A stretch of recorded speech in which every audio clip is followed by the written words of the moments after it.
Olha, a gente está acompanhando aí a transição dos governos, né? Jair Bolsonaro e Lula. Nós temos aí dois piauienses que estão na linha de frente nessa transição. Eu estou falando do senador eleito Wellington Dias e do senador Marcelo Castro. No Congresso está sendo feito agora uma revisão, uma análise de algo que é muito importante, uma ferramenta importante para viabilizar o governo de Luiz Inácio Lula da Silva. Inclusive, é importante para viabilizar qualquer governo. Eu estou falando de orçamento. No caso lá, governo federal, governo Lula. Aí tem um orçamento aqui na Assembleia Legislativa, governo Rafael Fonteles. Tem um orçamento também tramitando na Câmara Municipal, o governo, né, continuidade ainda do governo aí do doutor Pessoa. Mas estamos falando do governo federal por conta do Auxílio Brasil, que é um item importante nesse orçamento de 2023, que está sendo analisado e vai ser aprovado agora no Congresso, e agora surgiu a PEC da transição. Entre a PEC, nessa PEC era para ajustar promessas de campanha, como Auxílio Brasil continuando ainda depois, continua em janeiro, depois de dezembro, continua no valor de R$600, 150 a mais na família do Auxílio Brasil, que tem crianças de até 6 anos. Nessa PEC da transição, que está sendo vista e analisada no Congresso, dentro do orçamento de 2023, a gente tem ainda um aumento em torno de 1,3% no salário mínimo e ainda reajuste e investimentos na farmácia popular. Por que eu estou dizendo isso? Porque o Auxílio Brasil é um benefício importantíssimo e é sobre esse auxílio que eu converso agora com o Roberto Oliveira, ele que é responsável pelo Auxílio Brasil aqui no Piauí. Eu vou fazer uma pergunta, Roberto, é uma pergunta meio de futurologia. Você acha que vai conseguir manter o valor de R$600 seguindo aí depois de dezembro? Porque pelo governo Jair Bolsonaro, medida constitucional, só vai até dezembro nesse valor de 600, mas o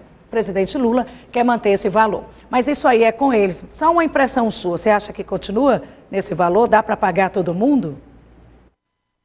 Boa tarde, Simone. Boa tarde, piauienses. Bem, nós teremos agora uma prova de fogo para o governo Lula, né, agora nessa transição, mas acredito que com os articuladores que nós temos, tanto o nosso governador Wellington Dias, como também Marcelo Castro, que agora está como relator também do orçamento da União, certamente, ampliando esse diálogo, a gente vai conseguir a aprovação. A gente teve um movimento anterior, né, Simone, para recapitular um pouco, no ano passado, nós tínhamos o Auxílio Brasil só de R$200.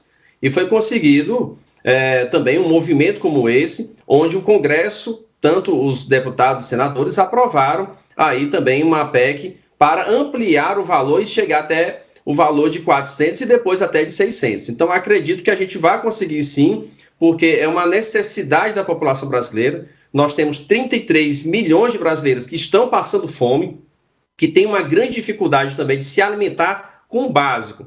E algo bem pensado pelo nosso presidente, agora eleito, presidente Lula, é essa questão de não focar apenas no auxílio, porque nós precisamos de outras ações. Então, é uma maneira, uma ação assertiva que o presidente também está tomando, no sentido de fazer uma correção do salário mínimo acima da inflação, para ter um ganho real, mas também pensando também em outras ações que também são estratégicas, que acabam ajudando o orçamento familiar. E também, de acordo com as pesquisas que nós temos, inclusive do próprio IPEA, a cada R$1 que a gente investia no Bolsa Família, a nação, o país, tinha de retorno 1,78. Então, acredito que esse movimento que está sendo tomado nesse ajuste orçamentário visa também ajudar a população, mas certamente o Brasil, a nação, todos os brasileiros terão um ganho futuro também com esse investimento na população, principalmente no orçamento das pessoas de mais de baixa renda. Ô Roberto, e esse acréscimo de 150 para famílias do Auxílio Brasil com crianças de até 6 anos? Então, eu já fiz até um apanhado. No Brasil, nós temos pouco mais de 3 milhões de crianças que têm de 0 a 6 anos. Nós temos também no Piauí pouco mais de 200 mil crianças que se enquadram dentro desse perfil, né? E a gente acredita que dessa forma a gente vai ter um foco maior na primeira infância. A primeira infância, ela é muito estratégica, porque através do cuidado, da estimulação precoce, da alimentação saudável e da orientação dos pais e responsáveis para que a criança tenha um desenvolvimento social e cognitivo de forma correta, a gente consegue ter aí um desenvolvimento saudável, e esse futuro adulto vai ser um adulto muito mais produtivo, muito mais desenvolvido. Então é uma ação assertiva, porque você tem lá o investimento também na criança, né, na questão da necessidade atual, mas também tem um reforço na merenda escolar. E a gente viu que houve uma diminuição de repasse do governo federal para essas áreas, que são áreas estratégicas, que de certa forma ajudam também no fortalecimento e no desenvolvimento das nossas crianças. Então eu acredito que a gente vai conseguir, não é fácil, porque é um volume de recursos muito grande, fala-se na ordem de aproximadamente 150 ou talvez até 200 bilhões de reais, mas acredito que com esse diálogo que está sendo tomado e com pessoas que têm um poder de articulação muito grande, que é o caso do nosso governador Wellington Dias, o nosso vice-presidente também, Geraldo Alckmin, e tendo ainda Marcelo Castro, que também é um senador de bastante diálogo e entrada dentro do Senado Federal, dentro também no diálogo com os demais parlamentares, acredito que a gente vai conseguir sim, mas é um esforço tremendo, é um esforço certamente tremendo, mas vai ter um resultado certamente para todos os brasileiros, principalmente a população mais pobre. Roberto, eu queria só que você repetisse aí, dentro dessa proposta de famílias do Auxílio Brasil, com crianças de até 6 anos, quantas pessoas seriam beneficiadas? Você falou de número de beneficiários ou número de recursos? Aqui no Piauí, qual é a nossa realidade?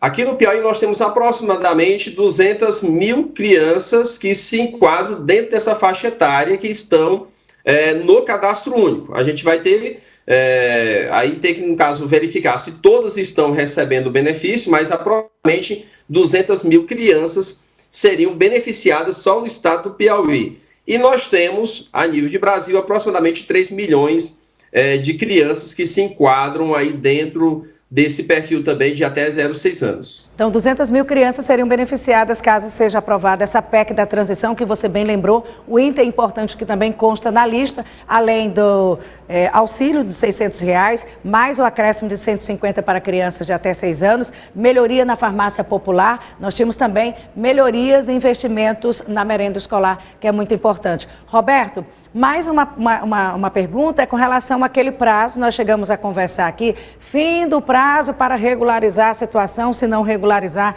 perde o benefício. Aí foi esticado mais uma vez o prazo, que vai até quando?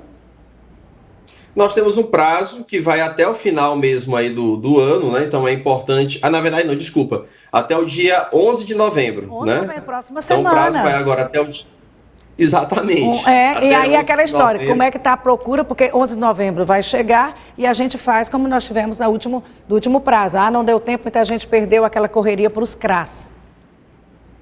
Exatamente. Então é importante aquele grupo, né, de famílias que ainda não fez a atualização cadastral, público também que recebe o benefício de prestação continuada, procure o CRAS, faça seu agendamento e faça a atualização antes. Agora é importante lembrar que, havendo bloqueio também do benefício, posteriormente pode haver a reversão desse bloqueio ou a reversão do cancelamento. Então é possível desbloquear, é possível resolver esse transtorno. Porém, para evitar realmente, né, essa preocupação de ficar sem um benefício, aí, no caso, para atender essas necessidades básicas da família, é importante fazer esse movimento antes. Já tem muita gente que já fez esse movimento de atualização, de revisão cadastral, mas ainda tem aquele grupo bem pequeno, né, que ainda precisa fazer. A gente espera que as pessoas não deixem para a última hora para não acontecer o que aconteceu nos últimos dias, né, aí no caso do dia 14 de outubro, né, que é onde nós tínhamos aí aproximadamente filas quilométricas no país todo. Então, a gente espera que isso não venha a ocorrer novamente. Mas acredito também, Simone, que a gente vai ter aí talvez um grande trabalho do Ministério da Cidadania, nessa equipe de transição e também com a nova equipe que está chegando, e algumas mudanças bastante significativas também na forma de trabalhar com essa demanda de atualização e revisão cadastral, que está muito grande. Foi uma demanda que aumentou bastante por conta da paralisação que ocorreu por conta da pandemia, e acredito que novas estratégias, né, que sejam mais tranquilas, inclusive para a população beneficiada, serão tomadas para evitar transtornos como esse. Tá certo, bem lembrado, Roberto. Então, dia 14 de outubro, se você lembra, em todos os noticiários do Brasil todo, aquelas pessoas, filas, dormindo, passando a noite no CRAS com medo de perder o benefício. Deixa para a última hora. Aí foi esticado o prazo, de novo, agora para 14 de novembro? 11 de novembro? 11 de novembro. 11 de novembro. Próxima semana. Então, gente, você que é do Auxílio Brasil, não fez a atualização do seu cadastro, vá lá, porque o 11 de novembro um dia chega e aí fica de novo o mesmo sufoco do que foi no final do prazo passado. Muito obrigada, viu, Roberto? E agora a SASC, que vai aí ficar sob o comando da atual governadora, a partir de janeiro passa a ser a secretária da SASC, Regina Souza. Exatamente, a gente está aqui esperando a nossa secretária, nossa atual governadora, que tem um olhar muito especial para as famílias de baixa renda, já tem diversos projetos e programas que ela encabeçou, inclusive agora como governadora e como vice-governadora, como cartão pró-social, e um olhar especial para quilombolas, para indígenas, para a população realmente mais vulnerável. Então, eu acredito que a gente vai ter um avanço bem significativo com esse olhar dela, com esse cuidado que ela tem realmente com esses grupos, né? Então, a gente está aguardando ansioso para a gente receber nossa secretária. Obrigada, Roberto, mais uma vez pela entrevista, pela disponibilidade. Uma ótima sexta-feira para você. Um grande abraço a todos. Obrigado.